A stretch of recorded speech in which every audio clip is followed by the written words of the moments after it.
Hello chartered accountants, hope you all are doing good. Last lecture में हमने जो है वो unit number 5 redemption of preferences पूरा ही कंप्लीट कर दिया था। आज हमें जो है वो नया यूनिट स्टार्ट करना है और मुझे बताते हुए बहुत ही खुशी हो रही है कि ये सबसे आखिरी यूनिट है, पूरे कोर्स का आखिरी यूनिट है, रिडम्पशन ऑफ डिबेंचर्स। अब रिडम्पशन ऑफ डिबेंचर्स एकदम ही सिंपल चैप्टर। रिडम्पशन मतलब क्या? पैसे वापस लौटा रहे हो आप।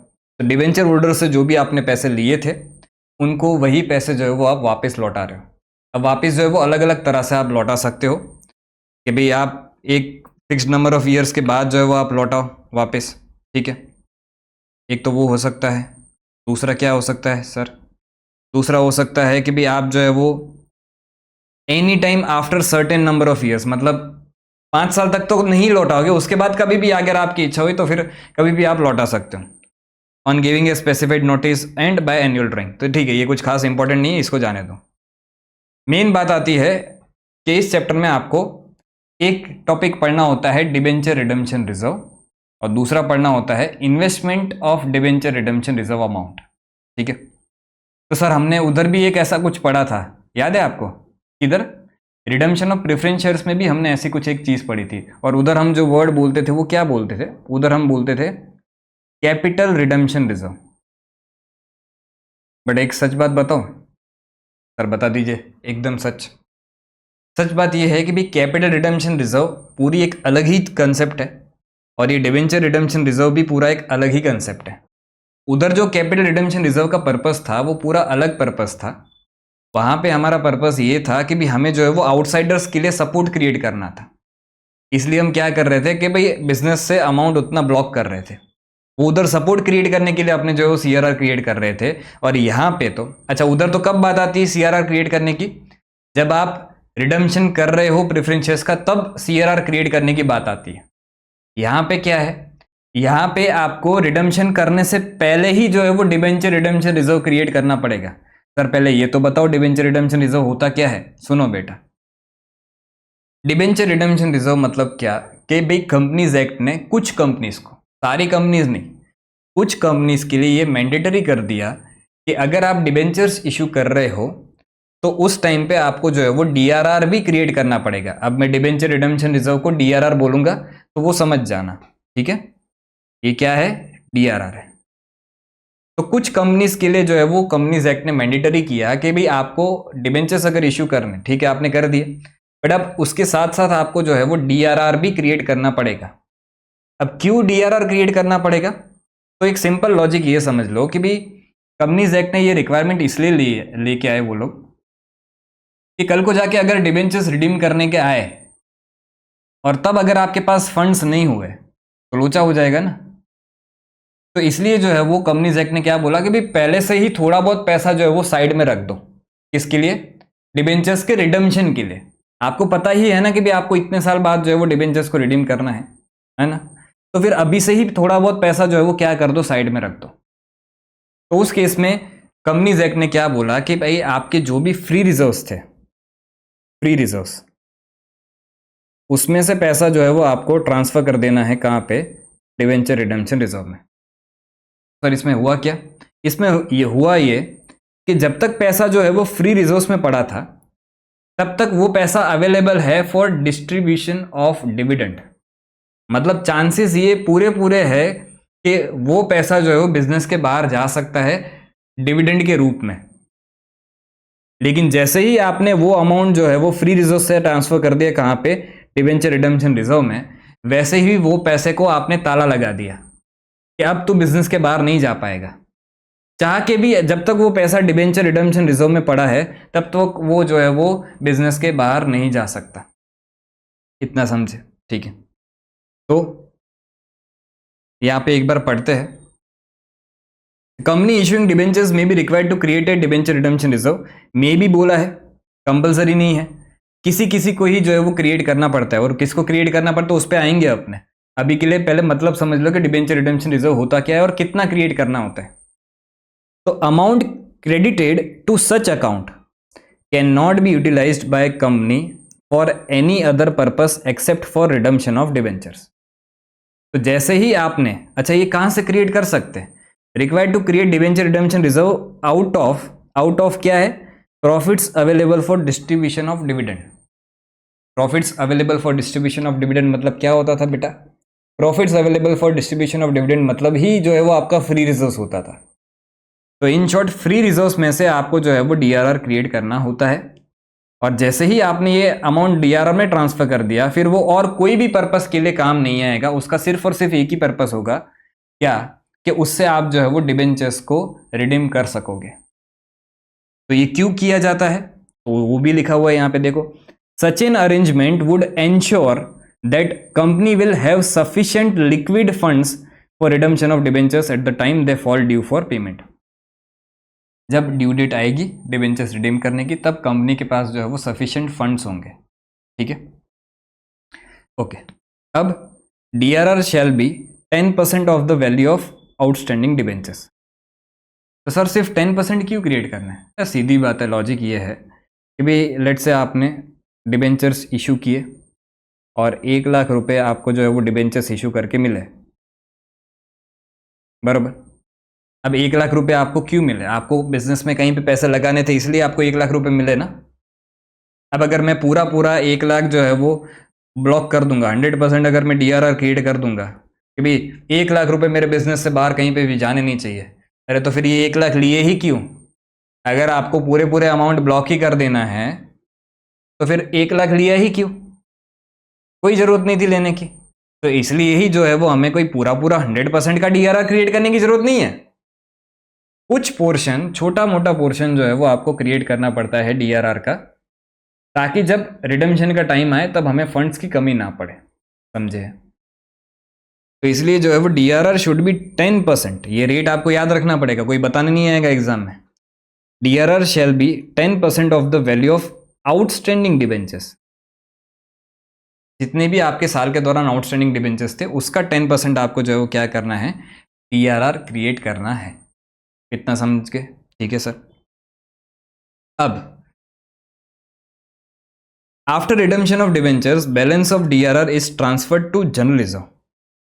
है सर, रिडेम्पशन हो गया तो उसमें तो पैसा आपने पे किया होगा ना, फिर डीआरआर को आपको जनरल रिजर्व में क्यों ट्रांसफर करना है? इधर यही लिखा हुआ है कि भी जैसे ही रिडेम्पशन हो जाए डिबेंचर्स का, वैसे ही आप जो है वो क्या कर देना, डीआरआर को ट्रांसफर कर देना, किस में, जनरल रिजर्व में। तो सर ऐसा क्यों? अब इसको अच्छे से समझना बैलेंस शीट की मदद से। तो मैं यहाँ पे एक बैलेंस शीट बना के तो आया हूँ, रुको इसमें थोड़ा चेंजेस करते हैं। लेट से अभी जो है वो पीएनएल में आपका, और ये डिबेंचर जो है वो इसको मैं 30 का कर देता हूँ। टोटल कितना हो गया, 30 30 60 + 20 80, 80 + 10 90, 90 आपका टोटल है। और इधर जो है वो मैं फिक्स्ड एसेट उतनी कम कर देता हूँ, तो ये फिक्स्ड एसेट में कर देता हूँ 30 से। ठीक है, तो अब बैलेंस शीट टैली आपकी। ओके, अब ध्यान से सुनना। आपके डिबेंचर्स है कितने, आउटस्टैंडिंग डिबेंचर्स है कितने, 30 के आउटस्टैंडिंग डिबेंचर्स है। अब अगर मुझे डीआरआर क्रिएट करना है तो मुझे कितना क्रिएट करना पड़ेगा, तो मुझे डीआरआर जो है वो 10% के हिसाब से आउटस्टैंडिंग डिबेंचर्स का कितना क्रिएट करना पड़ेगा, 3 रुपीज़। अच्छा, तो ये हवा में से क्रिएट होगा क्या? नहीं बेटा, कहाँ से क्रिएट करना था, फ्री रिजर्व्स में से क्रिएट करना था। मतलब आपको कोई एक फ्री रिजर्व कम करना पड़ेगा और उसमें से अमाउंट ट्रांसफर करना पड़ेगा डीआरआर में।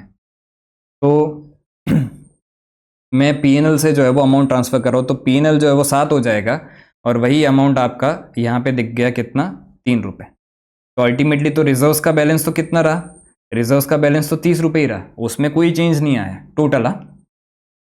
अमाउंट सिर्फ आपने जो है वो पीएनएल में से ट्रांसफर कर दी, कहाँ पे, डीआरआर में। अब ये करने से हुआ ये कि आपका ये जो 3 रुपये का डीआरआर आपने क्रिएट कर दिया, अब ये 3 रुपये बिजनेस से बाहर कभी भी नहीं जाएंगे, इतना पैसा बिजनेस में ही रहेगा। फिर बिजनेस में बाहर पैसा कैसे जा सकता है? तो आप जो है वो ये आपने जो कमाया हुआ पैसा है उसको आप जो है वो कैश डिविडेंड के रूप में अपने शेयर होल्डर्स के बीच में डिविडेंड डिस्ट्रीब्यूट कर सकते हो। बट अगर आपने इतना पैसा ब्लॉक कर दिया तो अब इसमें से तो आप डिविडेंड दे ही नहीं सकते। ये 3 रुपये कभी भी आप इसमें से डिविडेंड नहीं दे सकते, मतलब इतने पैसे को आपने ताला लगा दिया। क्या अभी तू साइड में पड़ा रहे, साइड में, ठीक है। अब अगर तो डिबेंचर्स आपने जो है वो रिडीम कर दिए, तो उधर लिखा हुआ था कि भाई डिबेंचर्स रिडीम कर दोगे तो आपको डीआरआर में से जो पैसा है वो ट्रांसफर कर देना है, कहाँ पे, जनरल रिजर्व में ट्रांसफर करना है। बोले सर ऐसा जनरल रिजर्व में ट्रांसफर क्यों? तो देखो ये रिजर्व आप सिर्फ ब्लॉक कर रहे हो, पैसे को थोड़ी देर के लिए ब्लॉक कर रहे हो। तो रिडम्पशन होगा तो रिडम्पशन की एंट्री तो क्या होगी, रिडम्पशन की एंट्री में ये आपके डिबेंचर्स जो है वो जीरो हो जाएंगे। डिबेंचर्स अकाउंट को डेबिट करोगे और उनको क्या दोगे, कैश ही दोगे ना। तो ये कैश भी आपका 30 से कम होके कितना हो जाएगा, 10 हो जाएगा। तो अल्टीमेटली रिडम्पशन के टाइम तो आपको देना तो कैश ही है, बट फिर जो है ये जो हमने पैसा ब्लॉक किया था, ये पैसे को ब्लॉक रखने की ज़रूरत नहीं है, क्योंकि हमने डिबेंचर्स को रिडीम कर दिया। अब ये जो इसको ताला लगाया था कि भाई इतना तो बिजनेस के बाहर नहीं जा सकता, उसको आप फ्री कर दो। तो इसलिए जो है वो आप क्या करोगे, यहाँ पे जनरल रिजर्व बढ़ा के 23 कर दोगे और डीआरआर जो है वो क्या कर दोगे, आप डीआरआर 0 कर दोगे। समझे? ठीक है सर, समझ गए। और फिर एक और इम्पोर्टेंट बात आपको जो ध्यान में रखनी है, वो क्या ध्यान में रखनी है कि in respect of partly convertible debentures, partly convertible debentures मतलब क्या, कुछ पोर्शन इक्विटी में कन्वर्ट होगा, कुछ पोर्शन इक्विटी में कन्वर्ट नहीं होगा, उसको पार्टली कन्वर्टेबल बोलते हैं। अच्छा, फुल्ली कन्वर्टेबल हुए तो, फुल्ली कन्वर्टेबल है तो फिर उस केस में पैसे का रिस्क ही कहाँ है आपका। फिर डिवेंचर्स कन्वर्ट होने वाले हैं, किस में कन्वर्ट होने वाले हैं, इक्विटी में। इक्विटी शेयर्स देने हैं ना, कैश थोड़ी नहीं देना है, तो उसमें रिस्क कहाँ है, अपनी ही कंपनी के इक्विटी शेयर्स है, जब मन पड़े दे दिया। तो अगर फुल्ली कन्वर्टेबल डिवेंचर्स है तो फिर उस केस में तो फुल्ली कन्वर्टेबल डिवेंचर्स पे तो कोई डीआरआर क्रिएट करने की जरूरत ही नहीं है। लेकिन अगर पार्टली कन्वर्टेबल है, भी कुछ पोर्शन कन्वर्ट होगा, कुछ पोर्शन कन्वर्ट नहीं होगा, कुछ पोर्शन आपको कैश में ही पे करना पड़ेगा, तो उस केस में आपको डीआरआर क्रिएट करने की जरूरत पड़ेगी। और यहाँ पे DRR shall be created in respect of non convertible portion only. उस केस में आपको सिर्फ जो नॉन कन्वर्टेबल पोर्शन है, मतलब क्या, जिसको आपको कैश में पे करना है, पे कन्वर्टेबल पोर्शन तो जो है वो तो इक्विटी में कन्वर्ट हो जाएगा ना, नॉन कन्वर्टेबल पोर्शन के लिए ही आपको कैश पे करना पड़ेगा, और उसी के लिए आपको जो है वो क्या क्रिएट करना पड़ेगा, डीआरआर क्रिएट करना पड़ेगा। ठीक है, ओके सर, समझ गए। अब आता है नेक्स्ट टॉपिक, जो investment of debenture redemption reserve amount.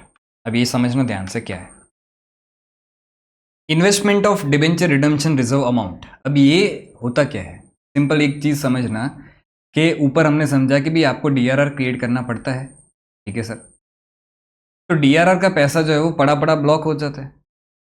अब रिडेम्पशन तो 5 साल बाद करना है, तो फिर अभी से ही ब्लॉक कर दिया अगर हमने, तो पड़ा पड़ा पैसा ऐसा समझ लो कि भी कम होता जाता है, इन्फ्लेशन लगता है, सब कुछ लगता है, तो उससे जो है वो पड़ा बड़ा पैसा कम हो जाता है।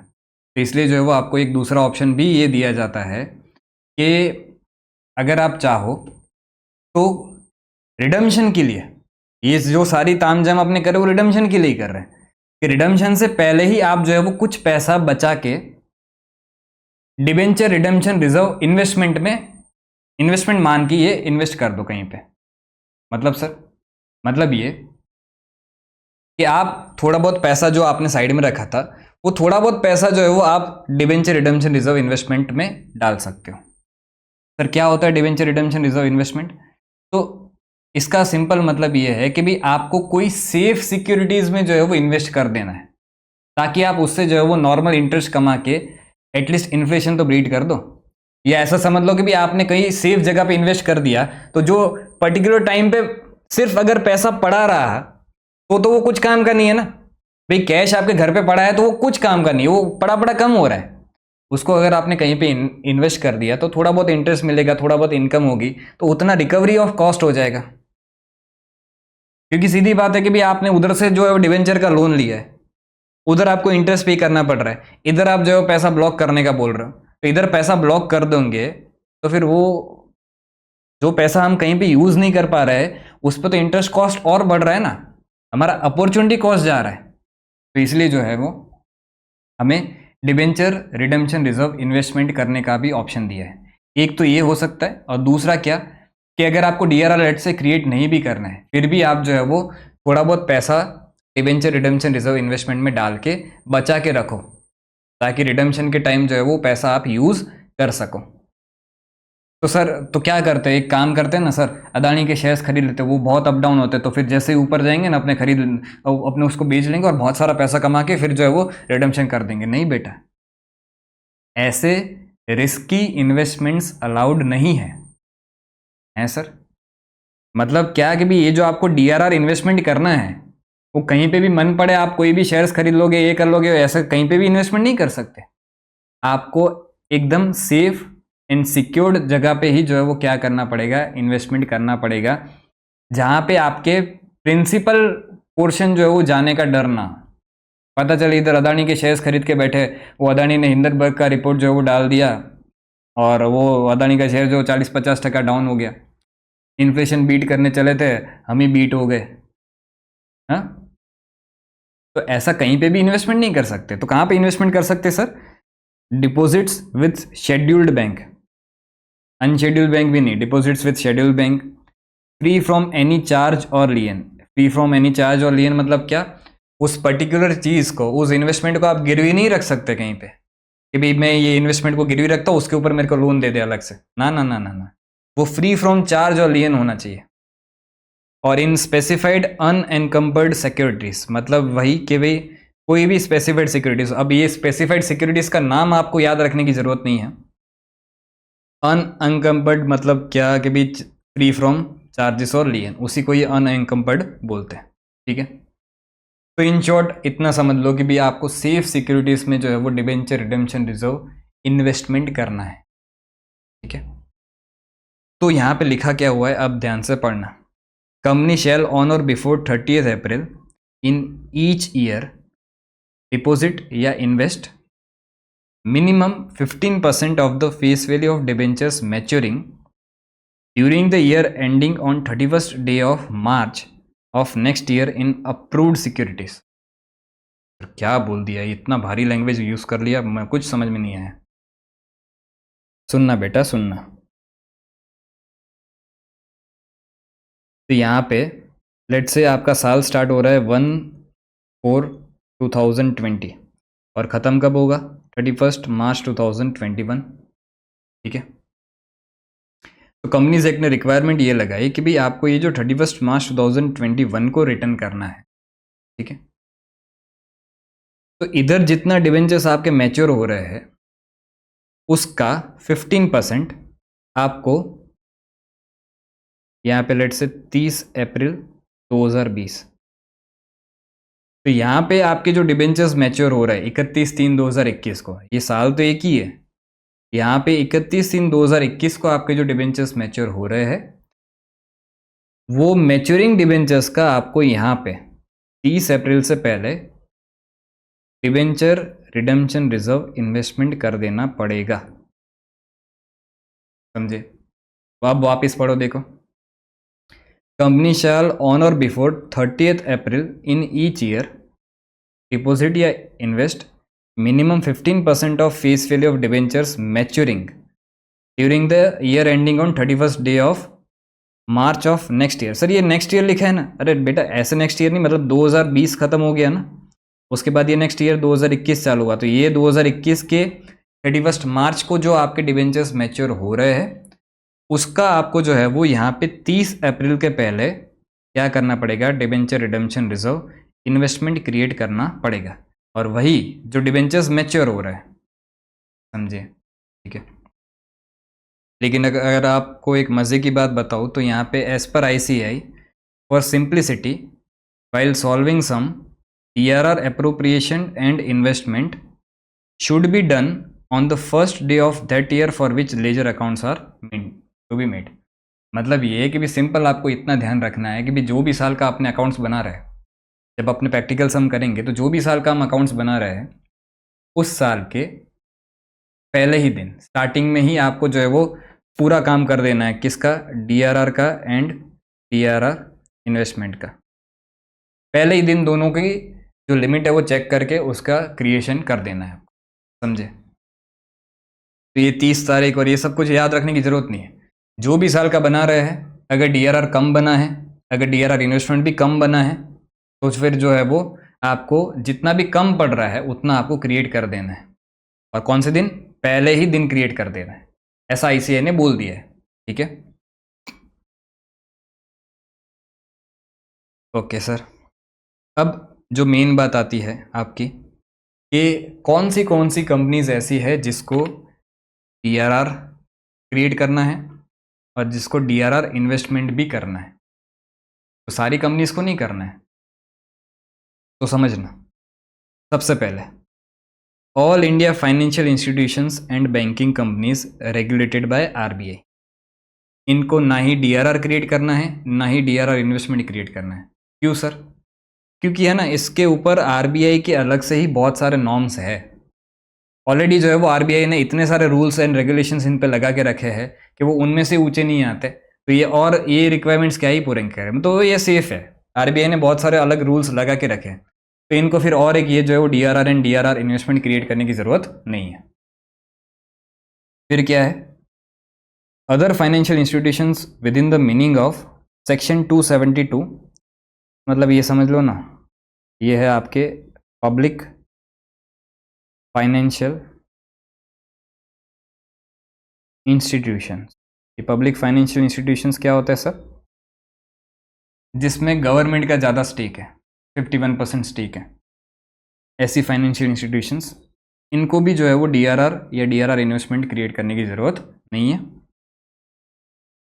और उसके बाद लिस्टेड कंपनी, ऊपर वाली दो कंपनीज की कैटेगरी को छोड़ के दूसरी कोई भी लिस्टेड कंपनीज है, फिर चाहे वो एनबीएफसी है, एनबीएफसी मतलब क्या sir? Non banking finance companies, ठीक है।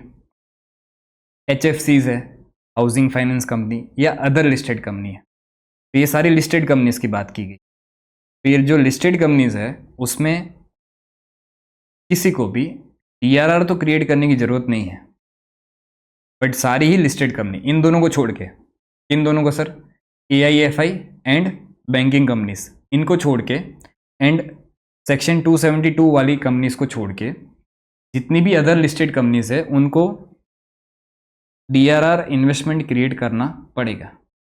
मतलब एनबीएफसी को डीआरआर इन्वेस्टमेंट क्रिएट करना पड़ेगा, हाउसिंग फाइनेंस कंपनीज को डीआरआर इन्वेस्टमेंट क्रिएट करना पड़ेगा, और अदर कोई भी लिस्टेड कंपनी है, अदर लिस्टेड कंपनी, उसको डीआरआर इन्वेस्टमेंट क्रिएट करना पड़ेगा ही पड़ेगा। ठीक है, बट इनको डीआरआर क्रिएट करने की जरूरत नहीं है, इन कंपनीज को कोई डीआरआर क्रिएट करने की जरूरत नहीं।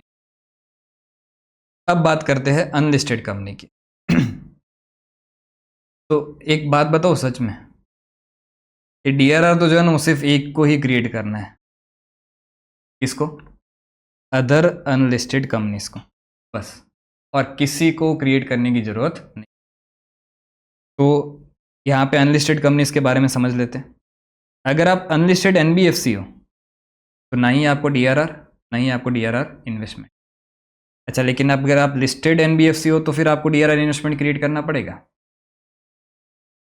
अगर आप अनलिस्टेड एचएफसी हो तो ना ही आपको डीआरआर, ना ही आपको डीआरआर इन्वेस्टमेंट, ये कुछ भी क्रिएट करने की जरूरत नहीं। लेकिन अगर आप लिस्टेड एचएफसी हो तो फिर आपको क्रिएट करना पड़ेगा डीआरआर इन्वेस्टमेंट।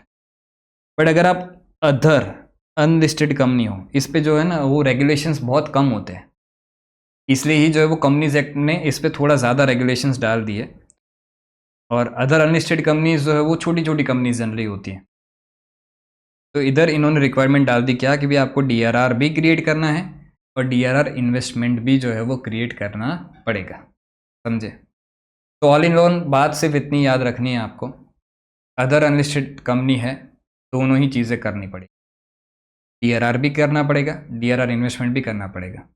डीआरआर बाकी और किसी को करने की ज़रूरत नहीं है।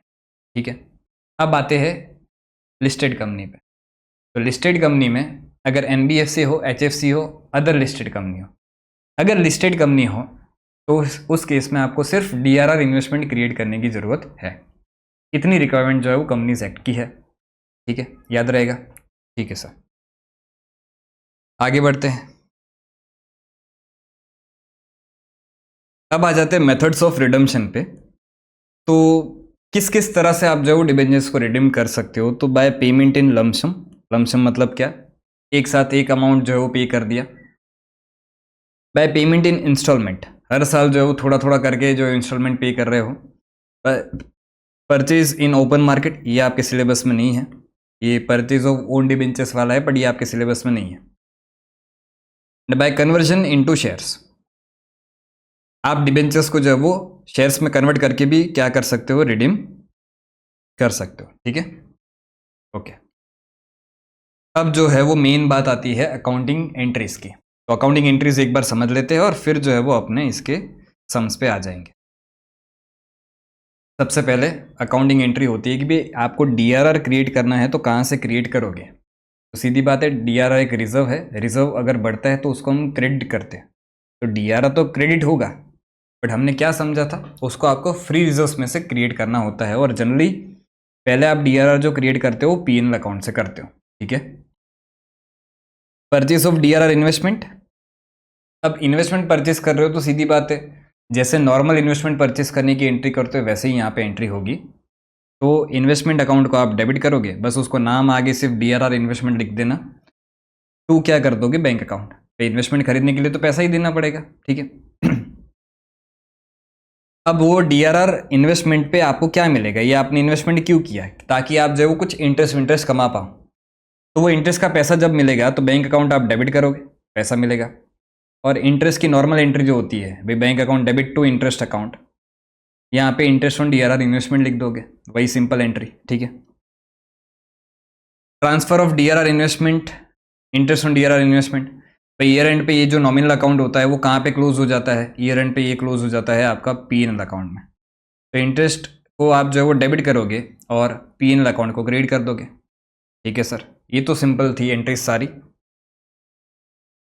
Making payment due to debenture holders, payment due करवाने की एंट्री क्या होगी। तो अगर आप जो है वो रिडम्पशन कर रहे हो पार में, जो भी आपके परसेंटेज डिबेंचर्स जो लाइबिलिटी दिख रही है उसको आप डेबिट कर रहे हो, और यही लाइबिलिटी आप ट्रांसफर कर दोगे कहाँ पे, डिबेंचर होल्डर्स अकाउंट में। ठीक है, अगर आप रिडम्पशन जो है वो प्रीमियम पे कर रहे हो तो ये परसेंटेज डिबेंचर्स अकाउंट आप डेबिट करोगे, और प्रीमियम ऑन रिडम्पशन अकाउंट जो है वो आप डेबिट कर दोगे, और टू क्या कर दोगे, डिबेंचर होल्डर्स अकाउंट। ऐसा ही सेम हम जो है वो रिडम्पशन ऑफ प्रेफरेंस शेयर्स में भी यही पढ़ते थे कि परसेंटेज डिबेंचर्स अकाउंट आप डेबिट करोगे, प्रीमियम और रिडम्पशन को डेबिट करोगे, और ये दोनों टोटल पेएबल किसको है, डिबेंचर होल्डर्स को। फिर उसके बाद ये केस रेयरली, बहुत ही रेयर केस में देखने को मिलेगा कि डिबेंचर्स को आप रिडीम कर रहे हो डिस्काउंट पे, तो परसेंटेज डिबेंचर्स अकाउंट जो है वो आपका डेबिट हो जाएगा। लेट से 100 रुपये का डिबेंचर्स है, लेकिन आप उनको 90 रुपये ही दे रहे हो, 10 रुपये कहाँ पे जाएगा, profit on redemption of debentures. ठीक है, तो ये तो बात कर दी अमाउंट ड्यू करवाने की। अब अमाउंट तो ड्यू करवा दिया, रिडम्पशन करने के लिए हमें कहीं से पैसे चाहिए होते, तो कभी कभी आप इन्वेस्टमेंट को बेच देते हो। इन्वेस्टमेंट को मतलब ये डीआरआर इन्वेस्टमेंट तो बेचना ही पड़ेगा हमेशा। तो ये डीआरआर इन्वेस्टमेंट जो आप बेच रहे हो उसकी एंट्री क्या होगी, अगेन वही सेम चीज़। अगर इन्वेस्टमेंट बेच रहे हो तो एंट्री जो नॉर्मल इन्वेस्टमेंट बेचने की होती है वही एंट्री यहाँ पे होगी। इन्वेस्टमेंट अकाउंट को क्रेडिट करोगे, बैंक अकाउंट को डेबिट करोगे। अगर तो प्रॉफिट पे बेचा तो पीएनएल अकाउंट को क्रेडिट कर दोगे, अगर लॉस पे बेचा तो पीएनएल अकाउंट को डेबिट कर दोगे। ठीक है, फिर ये जो डिबेंचर होल्डर्स आपने लायबिलिटी क्रिएट की है, debenture holder debenture holder debenture holder, इन डिबेंचर होल्डर को पेमेंट भी तो करना पड़ेगा, तो यही लायबिलिटी आप जो अब पे ऑफ कर दोगे। तो डिबेंचर होल्डर अकाउंट आप डेबिट करोगे और टू क्या कर दोगे, bank account. Simple. Transfer to DRR, transfer of DRR, sorry transfer to DRR तो इधर था, पे क्रिएशन ऑफ डीआरआर। क्रिएट कहाँ से करते थे, पीएनएल अकाउंट टू डीआरआर से। और जब एक बार डिबेंचर्स रिडीम कर दिए, तो अभी हम थोड़ी देर पहले ही पढ़ के आए थे कि भाई अगर आप डिबेंचर्स रिडीम कर देते हो तो फिर डीआरआर में जो भी अमाउंट पड़ा होता है वो आप कहाँ पे ट्रांसफर करते हो, जनरल रिजर्व में। ठीक है, और एंड में एक एंट्री आती है writing of premium on redemption. ये क्या है सर, ये जो यहाँ पे आपने रिडम्पशन प्रीमियम पे किया, ये नुकसान जो आपने यहाँ पे बुक किया उसको राइट ऑफ तो यहाँ पे करना पड़ेगा ना। कहाँ पे करना पड़ेगा सर, तो प्रीमियम और रिडम्पशन को आप जो है वो क्रेडिट कर दोगे, और कहाँ से राइट ऑफ करोगे, तो फ्री रिजर्व्स में से ही आप राइट ऑफ करोगे। तो पीएनएल अकाउंट है तो पीएनएल अकाउंट को यूज़ कर लो, और उसके बाद जो है वो आप किसको यूज़ करोगे, अगर कम पड़ता है तो जनरल रिजर्व को भी आप यूज़ कर सकते हो। बट यहाँ पे एक नीचे मैंने स्टार करके एक चीज़ लिखी है जो जनरली बच्चे को डाउट आता है अगर वो बहुत ज़्यादा सोचते हैं तो। If not created at the time of issue, ये एंट्री आपको तभी ही करनी है if not created at the time of issue. Sir ये क्या बोला, ये समझा नहीं। बहुत ही अच्छे से समझा रहा हूँ, ध्यान से समझना। याद करो इश्यू ऑफ डिबेंचर्स का चैप्टर।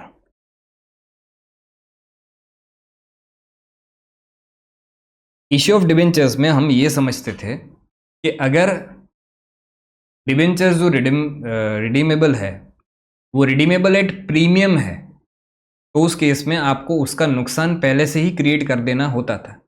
याद है वो एंट्री करते थे, क्या एंट्री करते थे सर? याद कराओ, याद कराओ। डिबेंचर अलॉटमेंट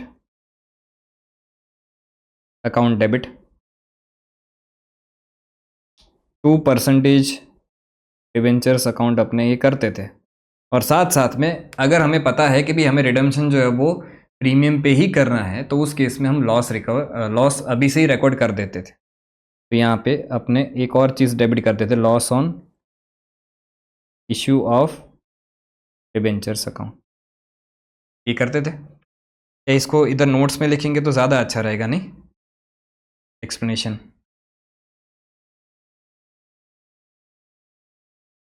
तो सबसे पहले बात करते हैं इश्यू ऑफ डिबेंचर्स की।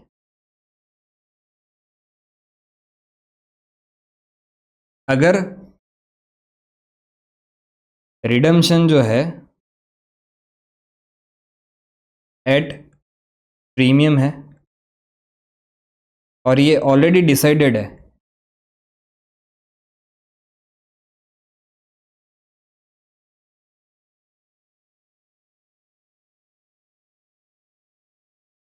तो फिर उस केस में हम क्या एंट्री करते थे? तो हम एंट्री करते थे debenture allotment account debit, let's say ये 100 से 2% डिबेंचर्स अकाउंट हम करते थे। ये भी कितने से करते थे? 100 से करते थे। और साथ साथ में एक और चीज़ हम डेबिट करते थे। क्या डेबिट करते थे sir? Loss on issue of debentures account debit. Let's say premium 10% है और उसी के सामने हम 2 premium on redemption of debentures account को क्रेडिट भी करते थे। कितने से? 10 से। ऐसा हमने डिबेंचर्स वाले चैप्टर में समझा था, अगर आपको थोड़ा बहुत भी याद हो तो। और फिर हम जो है वो क्या करते थे, इस लॉस को धीरे धीरे करके राइट ऑफ करते थे पीएनएल अकाउंट में। तो पीएनएल अकाउंट आप डेबिट करते थे to loss on issue of debentures account. ये आप written off over the period of debentures. But let's say अभी के लिए ऐसा समझ लो कि ये पूरा पूरा जो है वो आपको एक ही साल में क्या कर देना है? राइट ऑफ कर देना है। ठीक है, अब यहां पे समझना, जब रिडम्पशन का टाइम आएगा तब रिडम्पशन के टाइम एंट्री क्या होगी? रिडम्पशन के टाइम आपको रिडम्पशन जो करना है वो प्रीमियम पे करना है, तो आप परसेंटेज डिबेंचर्स अकाउंट को डेबिट करोगे 100 से, premium on redemption account debit करोगे 10 से, और 2 डिबेंचर होल्डर्स अकाउंट कर दोगे कितने से? 110 से, और फिर इसका पेमेंट कर दोगे।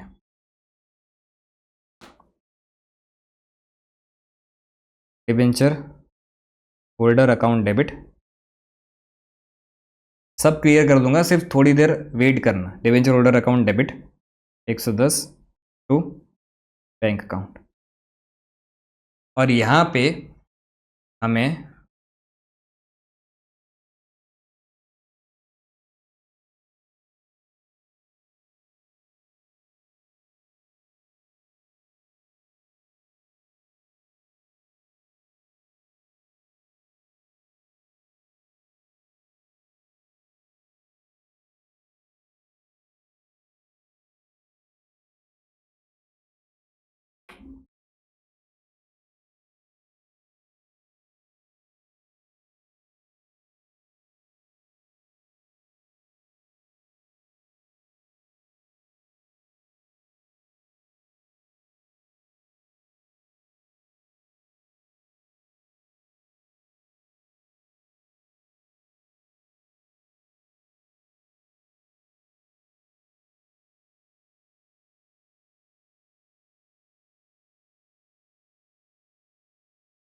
ध्यान से सुनना।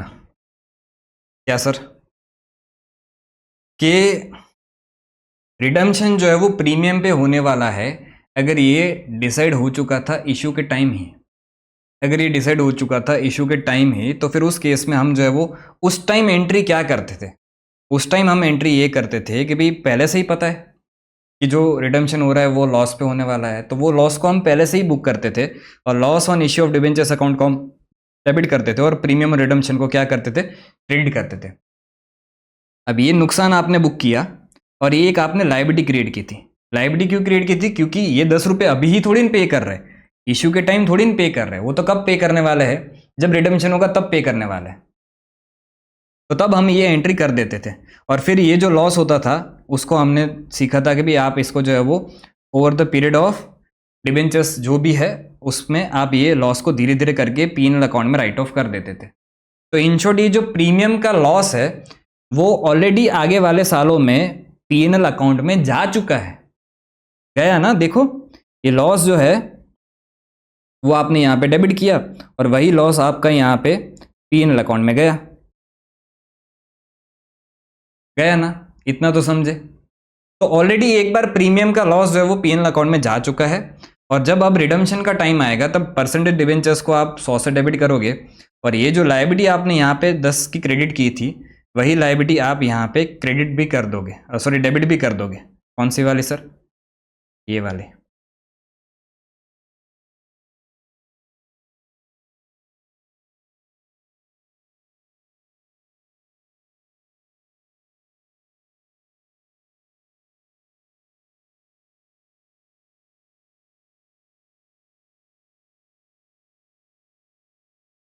यही प्रीमियम जो आपने उधर क्रेडिट किया था वही प्रीमियम आपने ये लायबिलिटी यहाँ पे डेबिट कर दी, लायबिलिटी भी खत्म हो गई और टोटल जो है वो डिबेंचर होल्डर को आपको अब पे कितना करना है? टोटल आपको पे करना है 110 रुपये और फिर डिबेंचर होल्डर को आप जो है वो 110 रुपये पे कर दोगे और अब ये प्रीमियम को जो है वो राइट ऑफ करने की आपको जरूरत ही नहीं है। No need to write off premium on redemption at the time of redemption because it was already written off in previous year. इतना समझे? ठीक है। लेकिन लेकिन लेकिन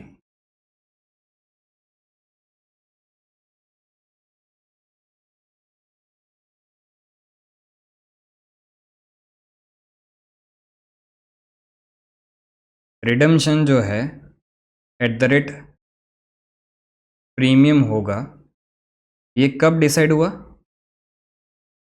decided at the time of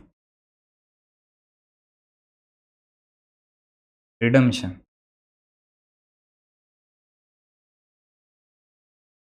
decide ही कब हुआ? At the time of redemption. तो फिर उस केस में क्या होगा समझना, जब हमने इशू किए होंगे तब इशू की एंट्री क्या होगी?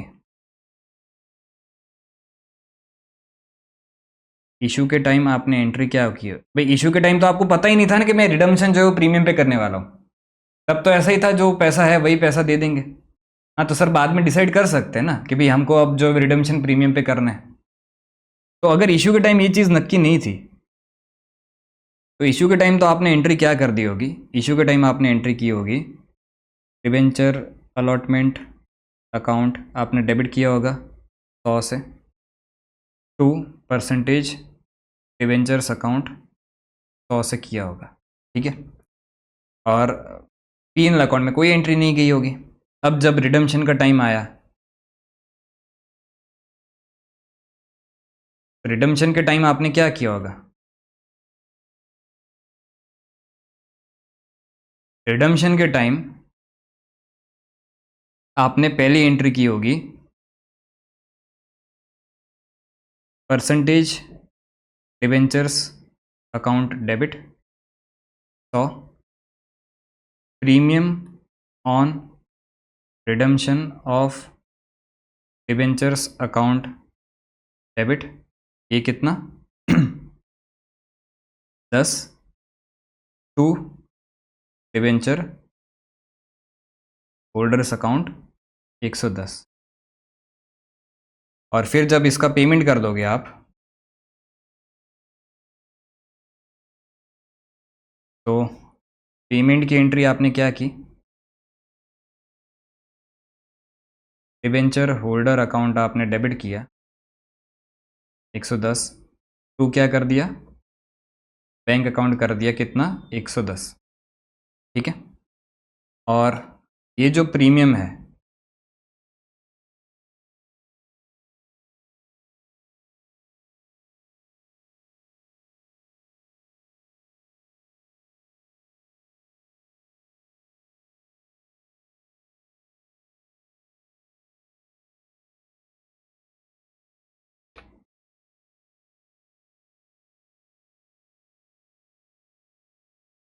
ये जो प्रीमियम है, अब उस प्रीमियम को आपने आगे कहीं पे भी राइट ऑफ नहीं किया, ये लॉस थोड़ी ना आपने कहीं पे बुक किया था। रुको पहले मैं एंट्री लिख देता हूँ फिर अच्छे से समझाता हूँ। तो अब आपको एंट्री करनी पड़ेगी पीएनएल अकाउंट डेबिट या general reserve account debit to premium on redemption of debentures account 10 से। अब फाइनल कंक्लूजन समझना, इधर क्या हुआ था, इधर आपने लॉस पहले से ही बुक कर लिया था और प्रीमियम की एक लायबिलिटी क्रिएट कर दी थी, और ये जो लॉस है वो आपने आगे वाले सालों में ही पीएनएल अकाउंट में ऑलरेडी डाल दिया था। और फिर जब पेमेंट का टर्म आया तो इधर आपने एंट्री किया कि percentage debentures account debit premium और redemption account debit to debenture holders account, ठीक है। तो ये हुआ क्या, ये जो लायबिलिटी आपने यहाँ पे क्रिएट की थी वही लायबिलिटी यहाँ पे आपने डेबिट कर दी और टोटल जो पेएबल है वो पूरा डिबेंचर होल्डर्स में डाल दिया, ठीक है। और फिर एंट्री कर दी debenture holder account debit to bank account, और ये प्रीमियम राइट ऑफ करने की अलग से कोई आपको एंट्री करने की जरूरत ही नहीं पड़ी थी। यहाँ पे रिडम्पशन प्रीमियम पे होगा ये इश्यू के टाइम डिसाइड ही नहीं किया था आपने, तो इश्यू के टाइम तो एंट्री क्या हुई थी, debenture allotment to debenture percentage debenture account. तो उस केस में यहाँ पे कहीं पे भी प्रीमियम जो है वो आपका पहले से रिकॉर्ड नहीं हुआ था। अब जब रिडम्पशन की एंट्रीज कर रहे हो तब एंट्री तो वही होगी कि परसेंटेज डिबेंचर्स के हमें 100 रुपये पे करने हैं और 10 रुपये हमें प्रीमियम के पे करने हैं, तो टोटल हमें डिबेंचर होल्डर को कितने पे करने हैं, 110 पे करने हैं। यहाँ पे भी प्रीमियम और redemption of debentures account debit हुआ, यहाँ पे भी डेबिट हो रहा था, लेकिन अब ये जो यहाँ पे डेबिट हो रहा है ये लॉस कहीं पे भी पीएनएल अकाउंट में गया नहीं है आगे वाले सालों में, इसलिए आपको जब है रिडम्पशन कर रहे हो तब आपको ये प्रीमियम और रिडम्पशन जो है उसको पीएनएल अकाउंट या दूसरे कोई फ्री रिजर्व से जो है वो राइट ऑफ करना पड़ेगा। इधर तो पीएनएल अकाउंट में ऑलरेडी चला गया था, इधर नहीं गया है कहीं पे, तो अब रिडम्पशन के टाइम इस लॉस को जो है वो राइट ऑफ आपको करना पड़ेगा। क्लियर, ठीक है। बस तो यही चीज़ समझानी थी मुझे, कि बच्चे कंफ्यूज बहुत हो जाते हैं इस चीज़ में।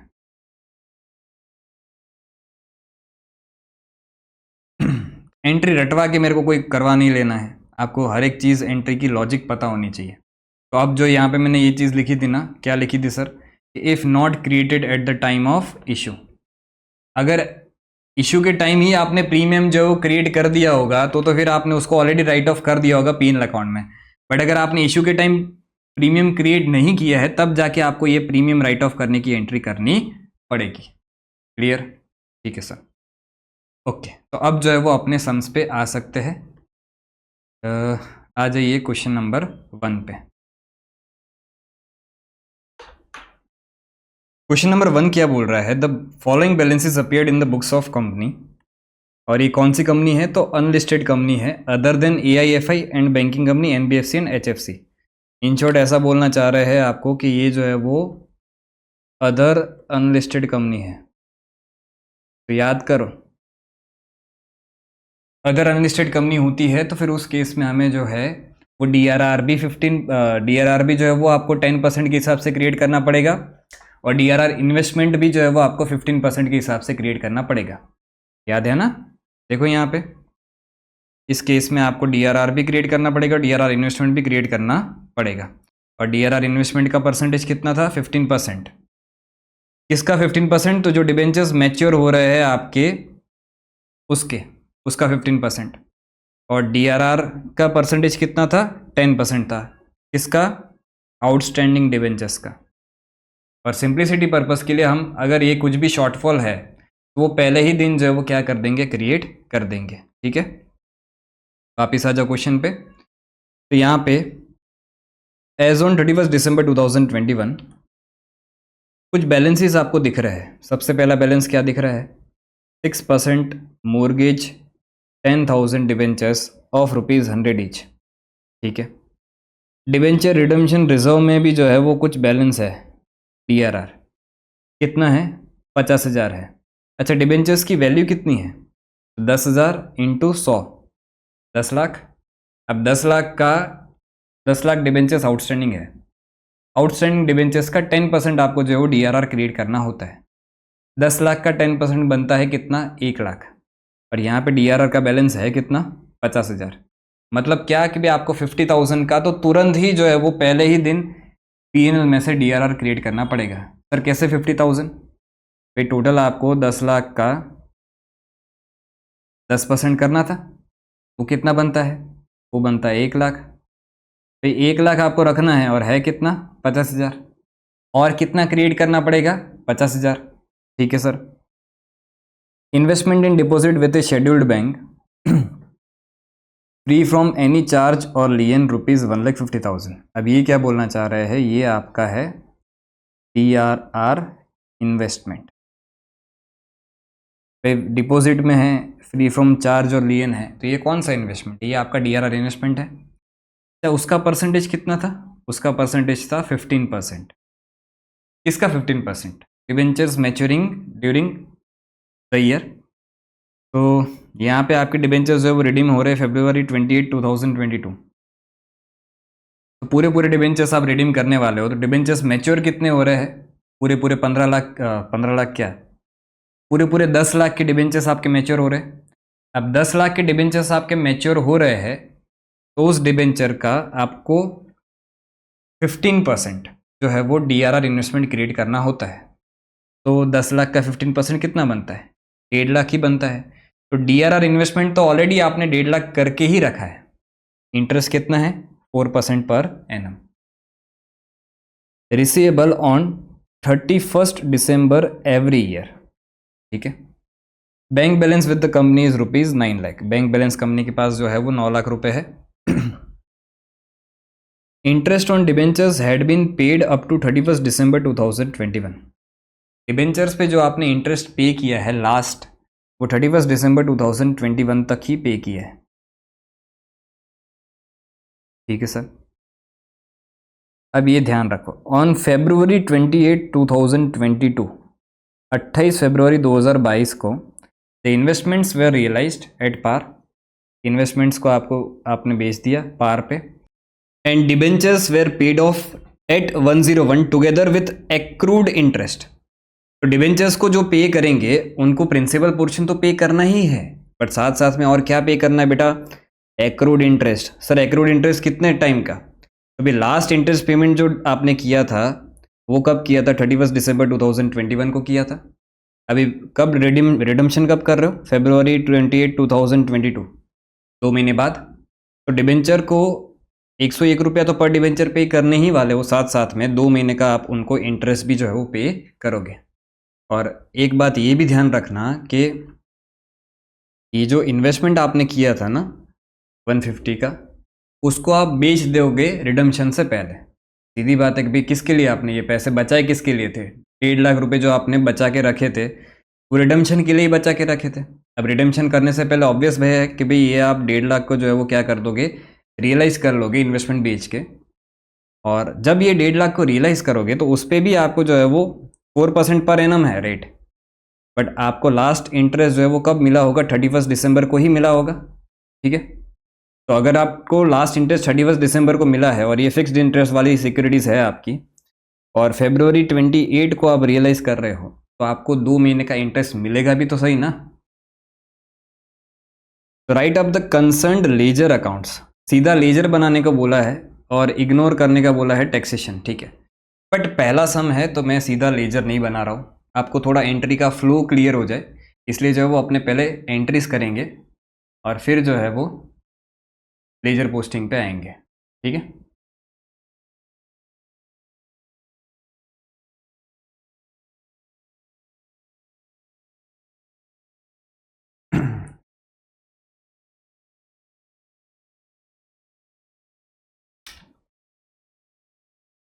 आंसर नंबर 1,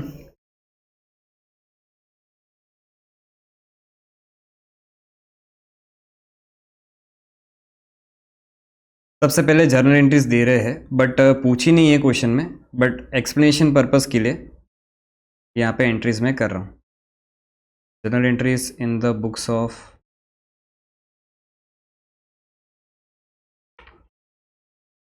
क्या नाम है, नाम नहीं है कोई कंपनी का, ठीक है।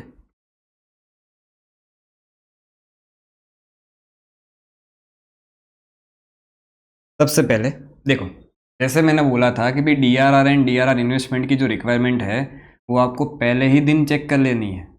तो डीआरआर इन्वेस्टमेंट तो जो है वो 15% के हिसाब से बरोबर क्रिएट हुआ है कि भाई 10 लाख का 15% 1.5 लाख होता है और उतना उन्होंने क्रिएट करके रखा है, तो वो तो ओपनिंग बैलेंस बरोबर है। लेकिन डीआरआर जो है वो सिर्फ कितना क्रिएट हुआ है अभी तक, 50,000 का ही क्रिएट हुआ है। तो डीआरआर जो है वो आपको और 50,000 का क्रिएट करना पड़ेगा। तो सबसे पहला काम, फर्स्ट आपका ईयर एंड जो है वो कब हो रहा है, ईयर एंड जो है वो 31 दिसंबर को ही हो रहा है, ऐसा अपने मान लेते हैं, क्योंकि ओपनिंग बैलेंसेस सारे 31 दिसंबर 2021 को क्लोजिंग, वही नेक्स्ट ईयर ओपनिंग बैलेंसेस आपको दे रहे हैं, ठीक है। तो यहाँ पे 1 जनवरी 2022 पहला काम हम जो पीएनएल अकाउंट को डेबिट करेंगे और 2 क्या कर देंगे, डीआरआर अकाउंट कर देंगे। कितना, तो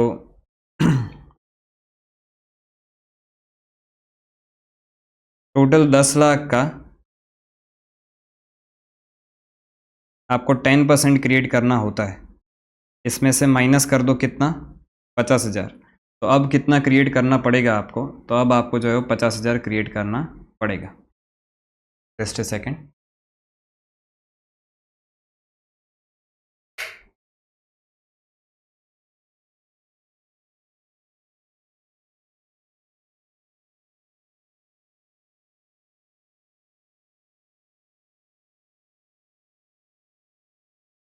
अभी बारिश का मौसम है, लाइट आती है जाती है, बीच में रिकॉर्डिंग रुक जाती है, तकलीफ वाला काम है। मतलब बारिश की वजह से लाइट आती है जाती है, ठीक है। तो हमने ये डीआरआर तो जो है वो क्रिएट कर दिया। अब उसके बाद जो है वो डीआरआर का बैलेंस 50,000 से कहाँ पे पहुँच गया, 1 लाख पे पहुँच गया, क्योंकि और आपने 50,000 से डीआरआर को क्या किया, क्रिएट किया। अब उसके बाद अब जो है वो रिडम्पशन की प्रोसीजर स्टार्ट करेंगे। तो रिडम्पशन की प्रोसीजर स्टार्ट करने से पहले आपको कुछ चीज़ें पहले देखनी पड़ेगी, जैसे कि डिबेंचर होल्डर को जो है वो इंटरेस्ट हमें पे करना पड़ेगा, एक्रूड इंटरेस्ट जो भी है वो, ये इन्वेस्टमेंट है वो भी हमें बेचना पड़ेगा, और इन्वेस्टमेंट को बेचने से पहले जो है वो उस पर इंटरेस्ट भी मिलेगा। तो अब सारी एंट्रीज जो है वो 28 फरवरी 2022 को होगी। तो सबसे पहले इन्वेस्टमेंट जो आपने किया था ये 1.5 लाख का, उस पर 4% इंटरेस्ट रिसीव कर लो। तो ये कितना हो जाएगा, एंट्री हो जाएगी क्या, bank account debit to interest on DRR investment account. और ये कितना मिलेगा, तो 1.5 लाख टोटल इन्वेस्टमेंट है आपका, 1.5 लाख पे रेट क्या था, तो रेट जो है वो 4% पर एनम का रेट था, 1.5 लाख पे 4%, पर ये तो पूरे साल का है, पूरे साल का है तो आपका 2 महीने का मिलना बाकी होगा ना सिर्फ। तो ये कितना हो जाएगा, इंटू 2/12, ये हो गया आपका 1,000, ठीक है, सिंपल। उसके बाद इन्वेस्टमेंट को बेच दो, और इन्वेस्टमेंट को बेच दोगे तो पैसा मिलेगा।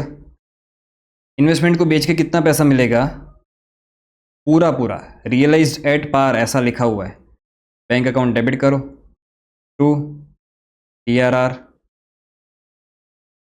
इन्वेस्टमेंट अकाउंट, और 1,50,000 आपको इसका मिल गया, ठीक है। इसके बाद एक और चीज़ कर दो सर, क्या सर, भाई डिबेंचर होल्डर को जो इंटरेस्ट पे करना बाकी था वो इंटरेस्ट पे कर दो। Interest on debentures account debit करोगे आप,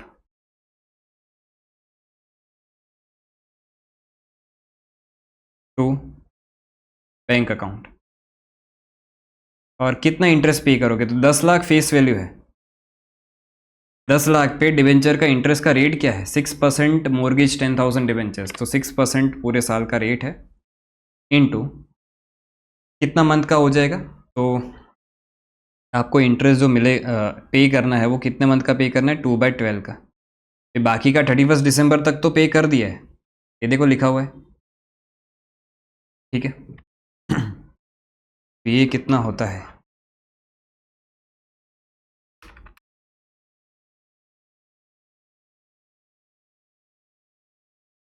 तो ये आपका हो जाएगा 10,000, ठीक है। उसके बाद इंटरेस्ट पे कर दिया आपने, अब जो है वो क्या करोगे? अब बारी आती है रिडम्पशन की। तो रिडम्पशन जो होने वाला है वो प्रीमियम पे होने वाला है। एंट्री क्या बनेगी? 6% डिवेंचर्स अकाउंट डेबिट,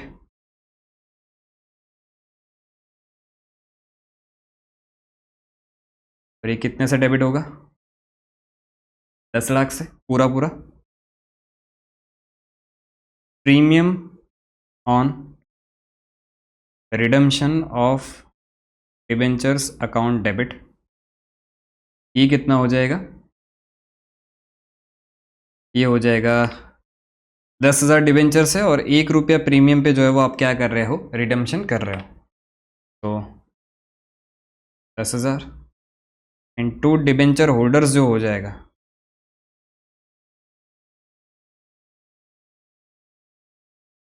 वो हो जाएगा 10,10,000, समझे? ठीक है। अब इसके बाद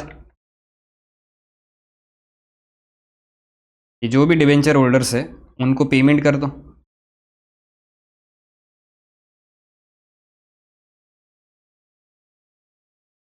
debenture holders account debit to bank account, कितना पे कर दोगे? 10,10,000 पूरा पूरा पे कर दोगे, ठीक है। उसके बाद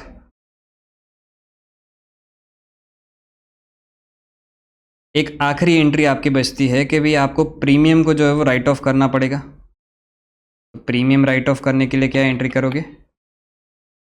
P&L अकाउंट आप डेबिट करोगे टू, ऐसा आखिरी तो नहीं है ये entry, premium on redemption of debentures account. तो ये 10,000 आपका इधर राइट ऑफ हो जाएगा, ठीक है। ये वाला प्रीमियम आपने यहाँ पे राइट ऑफ कर दिया।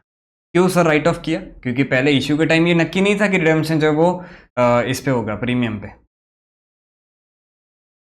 अब उसके बाद क्या है बाकी? जैसे ही डिबेंचर्स को आप रिडीम कर देते हो, जैसे ही डिबेंचर्स को आप रिडीम कर देते हो, एक इंपॉर्टेंट एंट्री आपको करनी होती है कि डीआरआर में जो भी बैलेंस पड़ा है वो पूरा बैलेंस आपको जो है वो ट्रांसफ़र करना पड़ता है। कहाँ पे? जनरल रिजर्व में। तो डीआरआर का पूरा बैलेंस ट्रांसफ़र कर दो जनरल रिजर्व में। तो डीआरआर का क्रेडिट बैलेंस था, तो डीआरआर अकाउंट आप डेबिट करोगे और टू क्या कर दोगे? General reserve account.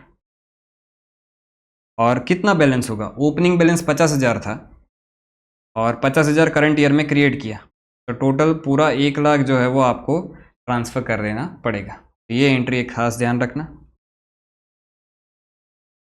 ठीक है। इसके बाद और क्या होगा सर? और तो ये जो इंटरेस्ट के अकाउंट्स है उसको आपको P&L अकाउंट में राइट ऑफ कर देना पड़ेगा। चलो वो भी एंट्री कर ही देते हैं। तो P&L account debit to interest on debentures account. तो जो डिबेंचर के इंटरेस्ट का खर्चा लगा था वो आपको टोटल लगा कितना था? 10,000 लगा था, ये वाला। इसी को ये आपने जो है वो क्या कर दिया? राइट ऑफ कर दिया। राइट ऑफ करने के लिए क्रेडिट कर दिया आपने इसको। उसके बाद एक और चीज़ राइट ऑफ करनी है, ये अकाउंट जो है आपका कौन सा सर?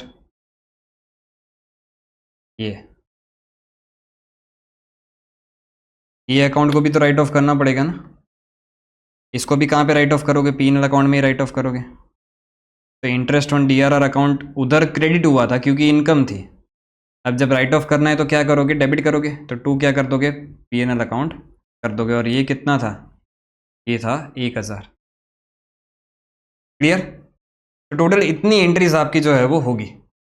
अब ये एंट्रीज में जितने भी अकाउंट आ रहे हैं ना, जितने भी, वो सारे लेजर अकाउंट्स आपको बनाने हैं। बहुत सारे बनेंगे। तो बना लेते हैं। सबसे पहले बनाते हैं किसका? 6%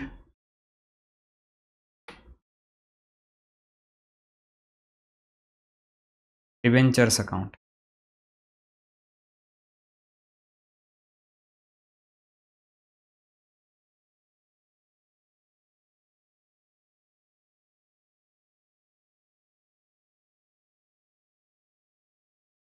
date, particulars, amount, date, particular, amount.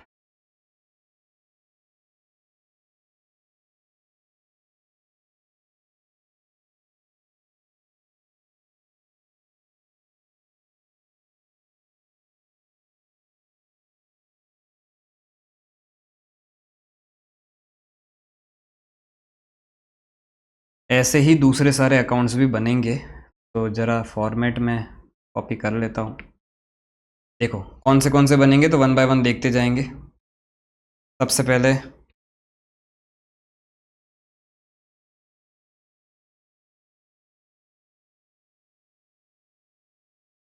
एक,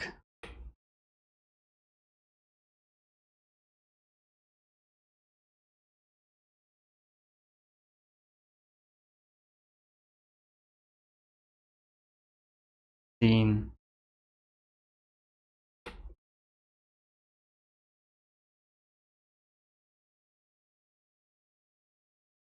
चार।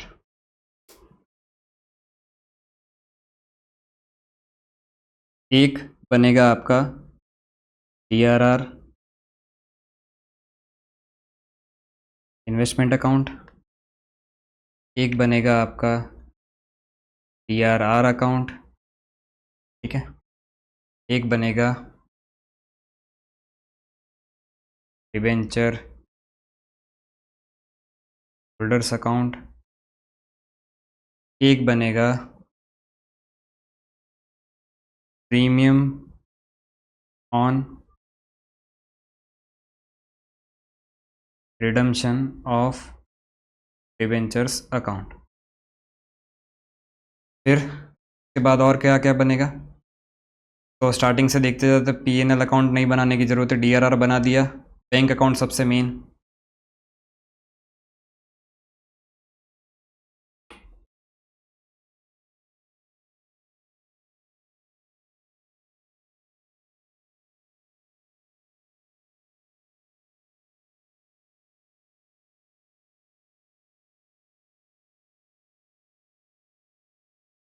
बैंक अकाउंट तो थोड़ा बड़ा ही बनेगा,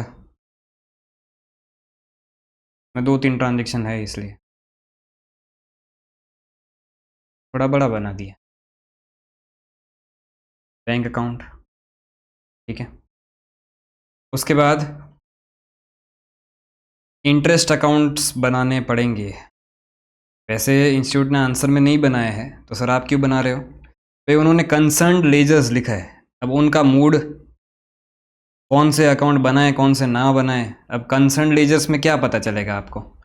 तो इसलिए जो है वो एक दो जो उन्होंने नहीं भी बनाया, तो वो भी छोटे छोटे हो, तो वो बना ही दो ना साथ साथ में, क्या फ़र्क पड़ेगा उस।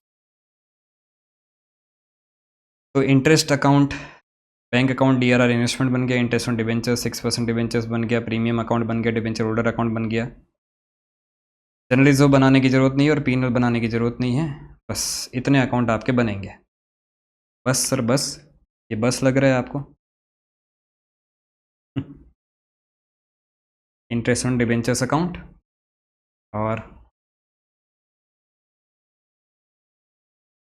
Interest on DRR investment. ठीक है, इतने टोटल आपके अकाउंट जो है वो बनेंगे। तो स्टार्ट करते हैं। सबसे पहले ओपनिंग बैलेंसेस सारे लिख देते हैं।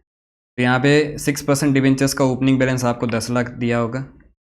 यहाँ पे 1/1/2021 sorry 2022 by balance brought down.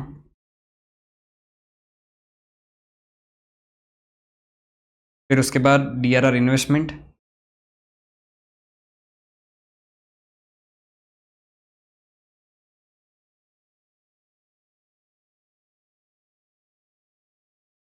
DRR investment आपकी असेट है, तो 1/1/2022 को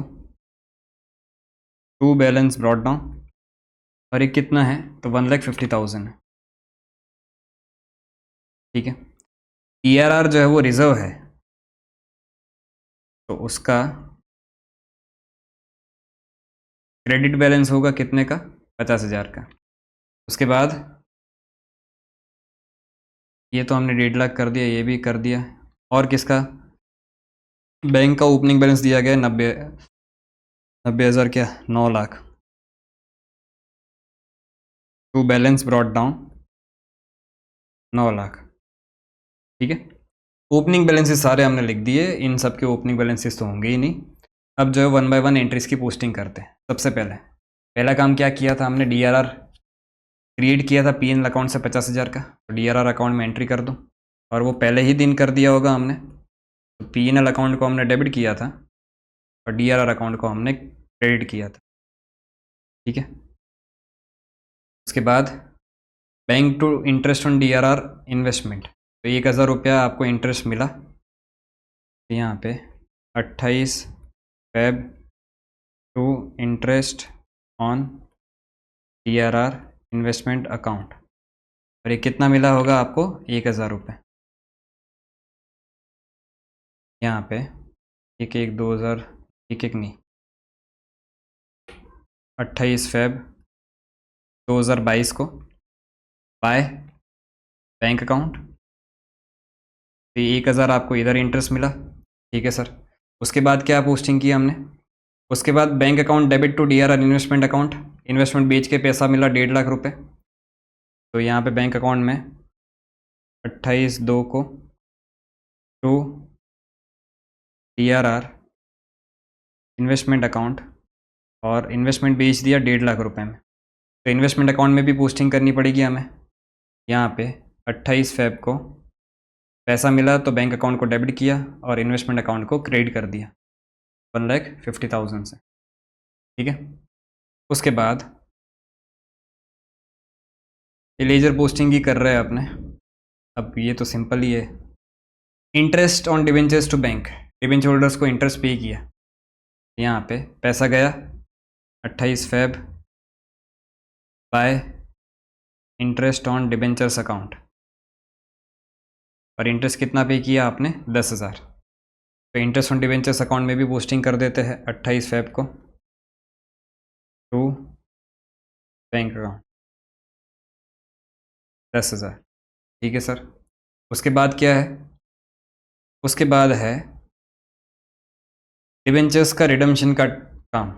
तो एंट्री क्या बनी, चलो एंट्री सोचते जाते और करते जाते। आपने डिवेंचर्स को तो डेबिट कर दिया, तो 28 Feb को डिवेंचर्स जो है वो डेबिट हो गए, और टू क्या हुआ, डिवेंचर होल्डर्स अकाउंट।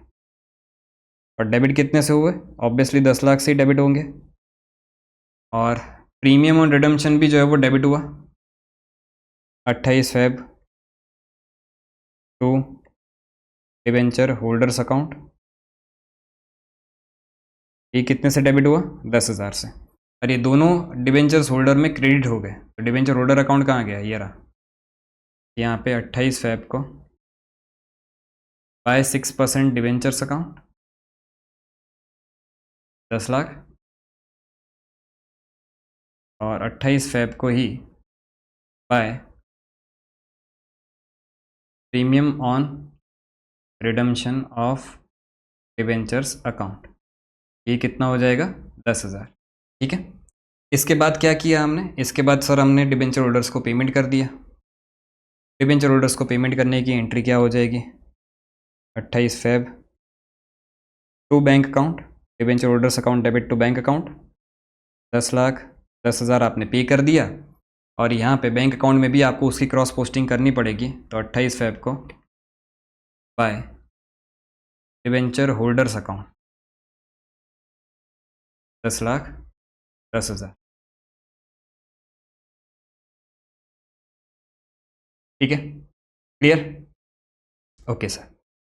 अब उसके बाद हमने जो है वो डिबेंचर होल्डर्स को पेमेंट करने के बाद हमने प्रीमियम को राइट ऑफ कर दिया। प्रीमियम को राइट ऑफ कहाँ से किया? 28 फेब को यही प्रीमियम का अकाउंट जो है वो हमने बाय P&L अकाउंट में ट्रांसफ़र कर दिया। कितना? 10,000। सेम इसी तरह से हमने इंटरेस्ट ऑन डिबेंचर्स को भी राइट ऑफ किया 28 फेब को बाय P&L अकाउंट 10,000। और एक चीज़ तो जो मेन एंट्री हमें करनी थी, क्या सर, क्या मेन करना था? मेन ये करना था कि भाई 28 फेब को आपको ये पूरा बैलेंस जो है वो जनरल रिजर्व में ट्रांसफ़र करना होता है DRR का। तो DRR का बैलेंस पूरा 1 लाख जो है वो आप जनरल रिजर्व में ट्रांसफ़र कर दोगे। ठीक है, उसके बाद ये जो इंटरेस्ट अकाउंट्स ओपन पड़े हैं इसको भी क्लोज़ कर दो। 28 फेब 22 टू P&L अकाउंट 1,000। ठीक है, तो अब बस ये अकाउंट्स क्लोज़ हो गए। जिसमें डबल लाइन कर रहा हूँ ये अकाउंट्स क्लोज़ हो गए। टोटल लिखने जाऊँगा तो वही टाइम लगेगा। आपको एग्ज़ाम में लिख के आना है। अच्छा, इधर बैलेंस निकालना पड़ेगा।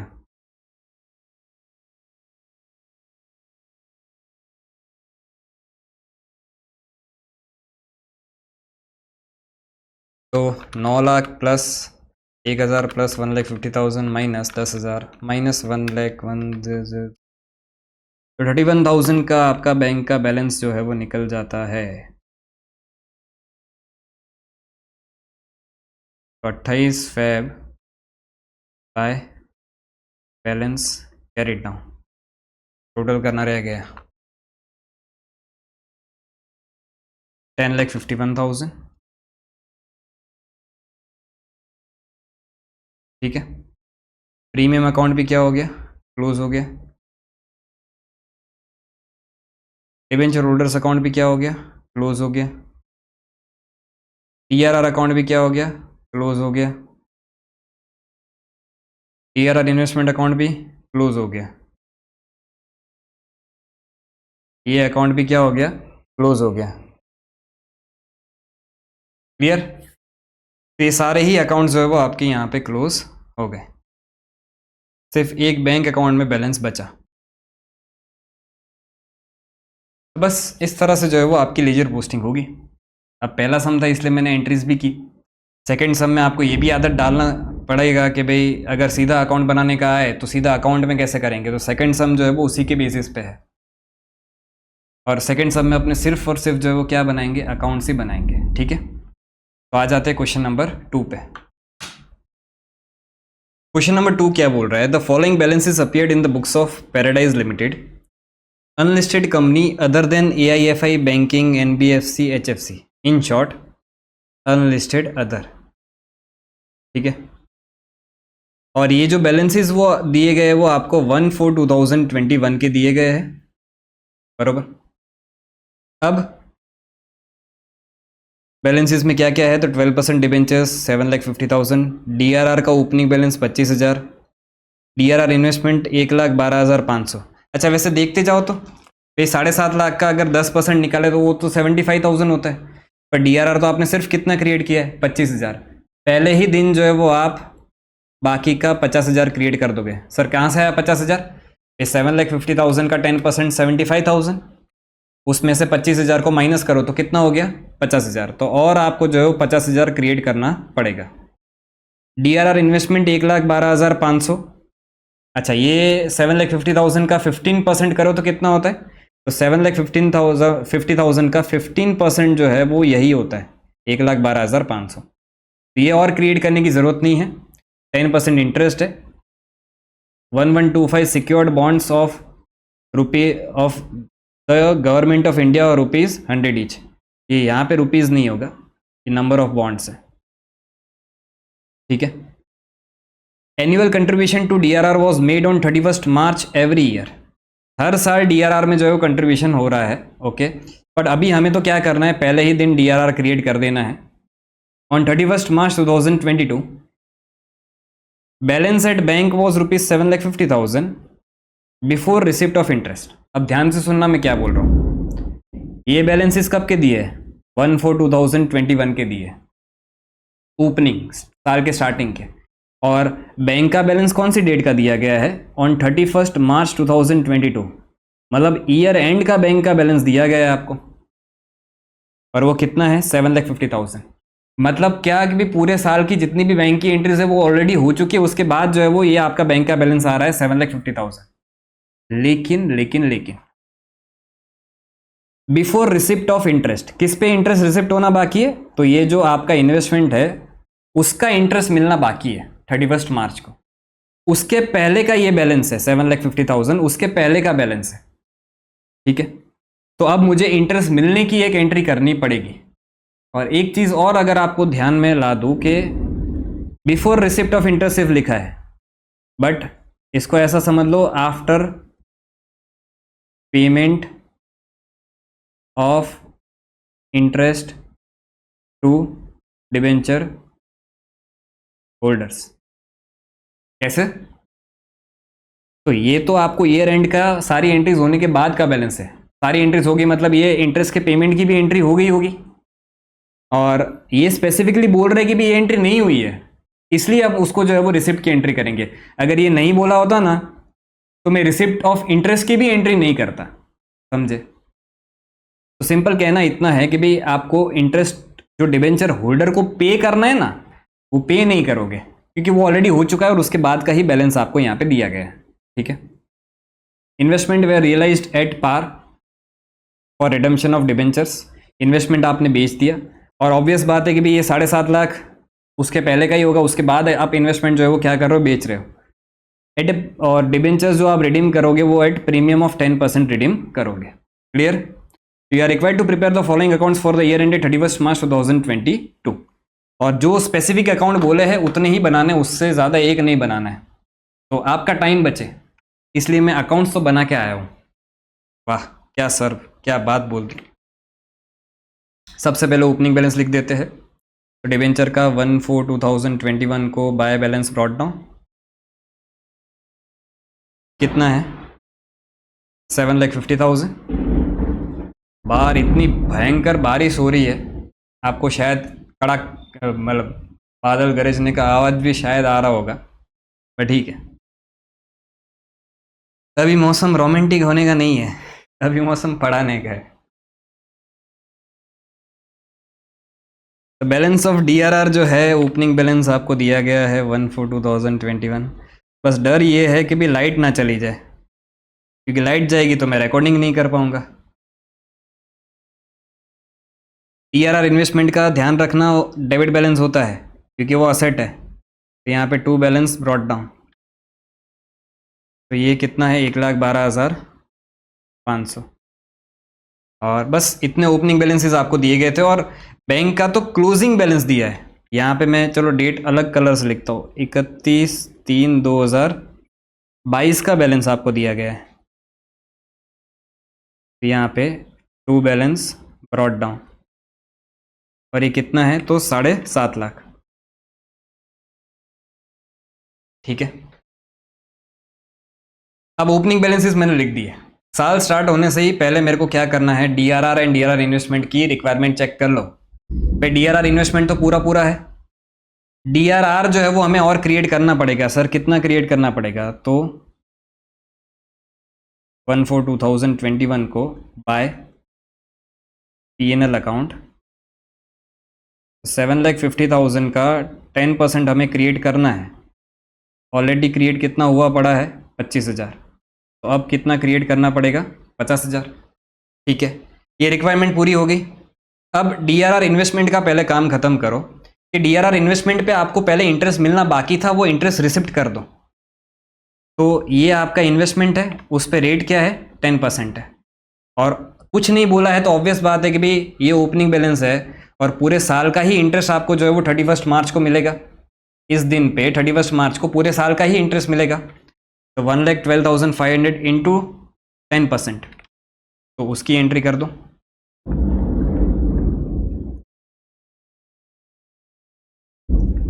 To interest on DRR investment, और ये 1,12,500 का 10% 11,250, ठीक है।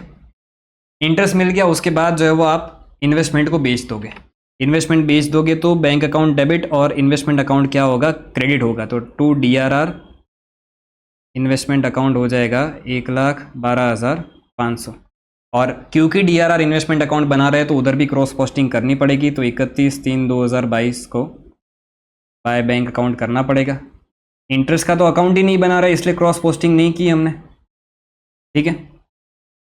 इन्वेस्टमेंट बेच दिया, अब चलते हैं रिडम्पशन की प्रोसेस पे। तो रिडम्पशन की प्रोसेस में हमें क्या करना है, तो रिडम्पशन की एंट्री क्या होगी, सबसे पहले अमाउंट ड्यू करवाओगे, percentage debentures account debit, premium on redemption account debit to debenture holders account. तो यहाँ पे 31/3/2022 को टू डिबेंचर होल्डर्स अकाउंट, ये अकाउंट पूरा 7,50,000 क्लोज हो जाएगा। प्रीमियम का अकाउंट हमें बनाना नहीं है, लेकिन यहाँ पे जो डिबेंचर होल्डर में आप लिखोगे 31/3/2022 को, वो क्या लिखोगे, बाय क्या कितने परसेंट है, 12% डिबेंचर्स अकाउंट। ये 7.5 लाख तो लिखोगे ही लिखोगे, साथ साथ में आपको इधर एक और चीज़ बोले बिना लिखनी ही पड़ेगी। क्या लिखनी पड़ेगी सर, प्रीमियम भी तो डेबिट करने वाले हो ना, premium on redemption of debentures account. तो ये दो चीज़ डेबिट करोगे और डिबेंचर होल्डर को क्रेडिट करोगे। तो ये कितना परसेंट है प्रीमियम, प्रीमियम ऑफ 10%, तो ये हो गया आपका 75,000। अब अमाउंट ड्यू करवा दिया, उसके बाद क्या कर दोगे सर, पेमेंट कर देंगे। तो यहाँ पे 31/3/2022 को कर दो payment to bank account, 7,50,000 plus 75,000, ये हो जाएगा 8,25,000। तो ये अकाउंट आपका टैली 8,25,000, ठीक है। उसके बाद प्रीमियम को राइट ऑफ हम करते हैं, बट यहाँ पे तो प्रीमियम है नहीं, मतलब प्रीमियम का अकाउंट नहीं बना रहे, प्रीमियम तो है, प्रीमियम का अकाउंट नहीं बना रहे। एक और काम हमारा जो इंपॉर्टेंट रह जाता है वो क्या रह जाता है सर, ये मत भूलना कभी भी, 31/3/2022 को इसको आप ट्रांसफ़र कर दोगे कहाँ पे, जनरल रिजर्व अकाउंट में, और ये कितना ट्रांसफ़र हो जाएगा, 75,000 बस। तो ये अकाउंट क्लोज, ये अकाउंट भी क्लोज, DRR इन्वेस्टमेंट भी बेच दिया तो ये अकाउंट भी क्लोज, ये अकाउंट तो क्लोज कर ही दिया है। बैंक में जो है, अच्छा इसमें बैंक की पोस्टिंग ये रह गई, डिबेंचर होल्डर्स को पे कर रहे हो तो यहाँ पे पोस्ट करना पड़ेगा ना। तो यहाँ पे 31/3/2022 बाय डिबेंचर होल्डर्स अकाउंट 8,25,000। अब जो है वो बैंक अकाउंट को क्लोज करके बैलेंस फाइंड आउट कर लो, बाय बैलेंस कैरिड डाउन,